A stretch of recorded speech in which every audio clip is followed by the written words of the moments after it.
Headlines, this is Democracy Now!, democracynow.org, The War and Peace Report. I'm Amy Goodman. The disclosure of a massive trove of classified military records documenting the Afghan war has ignited a firestorm and increased pressure on the White House to defend its military strategy.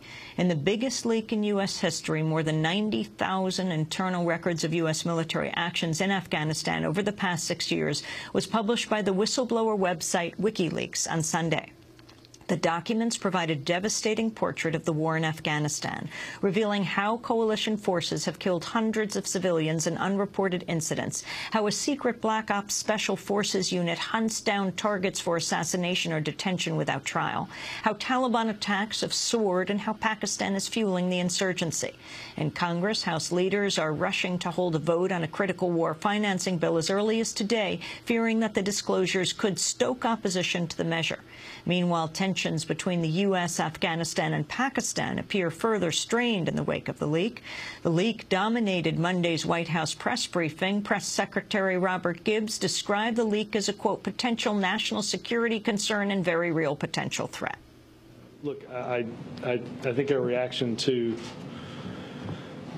this type of material, a breach of federal law, is always the same, and that is whenever you have the potential for names and for operations and for programs to be out there in the public domain, that it, besides being against the law, has a potential to be very harmful to those that are in our military, those that are cooperating with our military, and those that are working to keep us safe. Gibbs repeatedly emphasized the material in the leaked documents is not new. Again, I think it's, let's be clear, and I want to make sure that I'm clear on this.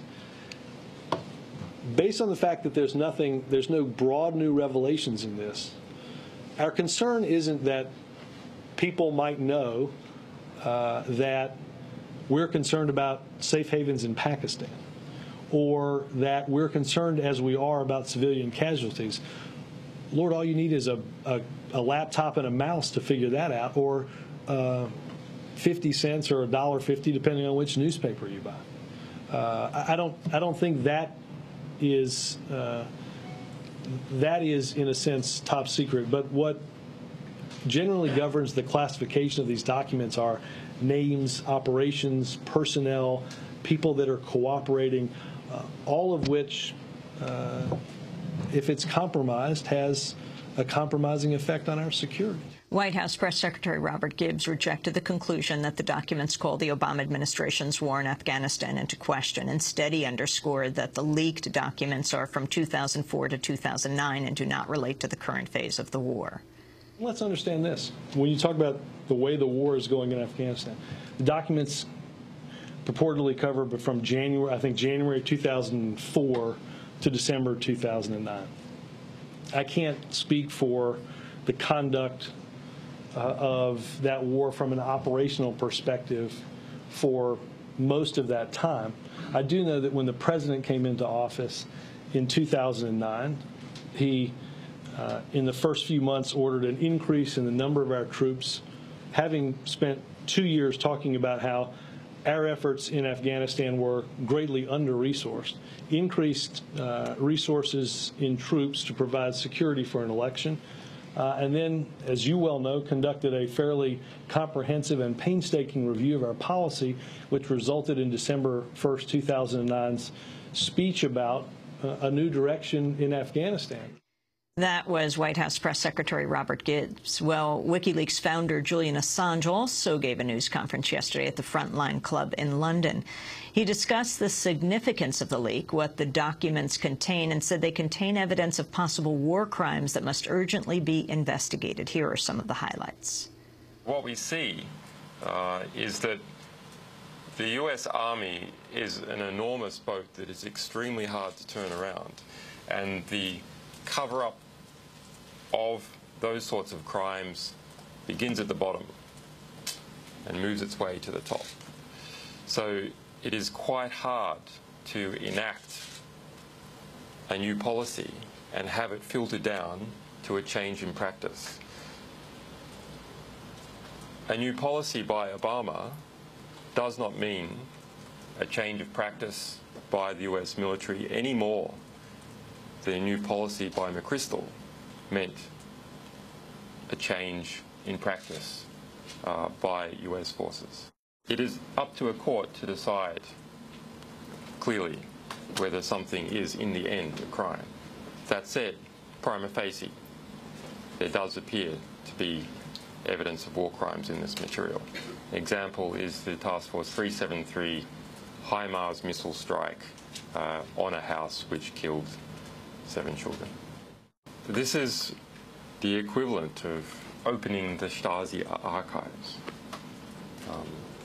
No one particular Stasi file has a tremendous impact to change a whole nation, to change the whole nation of Germany.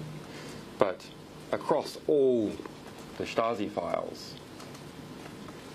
many individuals are represented, and many people in German society could see their connection to the behaviour of the Stasi. And that's something that came out over time.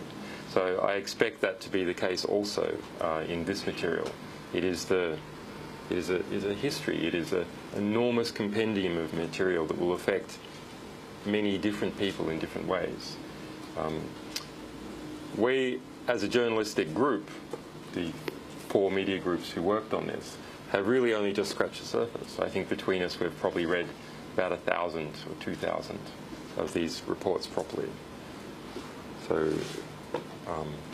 it's going to take the rest of the world press and academics to look at the statistics that come out of this, and the soldiers and returned soldiers from Afghanistan, from coalition forces.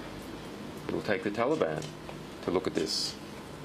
The refugees from Afghanistan, the locals still living there, to all look at this and say, I understand that event, I was there. This is just a tiny summary. Let me tell you what really went on. That was my father who was killed. That was my buddy who was killed. That was my commanding officer who gave me an order that I was extremely uncomfortable with. Well, we would like to see this material, the revelations that this material gives, be taken seriously, investigated by governments, and new policies put in place as a result, if not prosecutions of those people who have committed abuses. It's important to understand this material doesn't just reveal abuses. This material describes the past 6 years of war. Every major attack that resulted in someone being detained or someone being killed.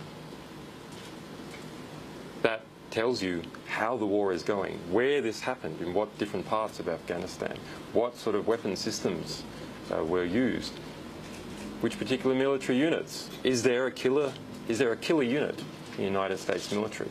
Because there's been history to that. You can find out using this data.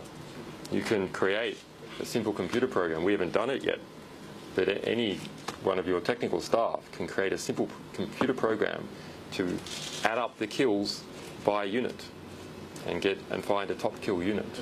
So that's an example of something that can be immediately extracted from this. So you can really see how the war in Afghanistan is going, and then compare that to government statements and government policy. This is the raw material that ends up on the big boards on the war room.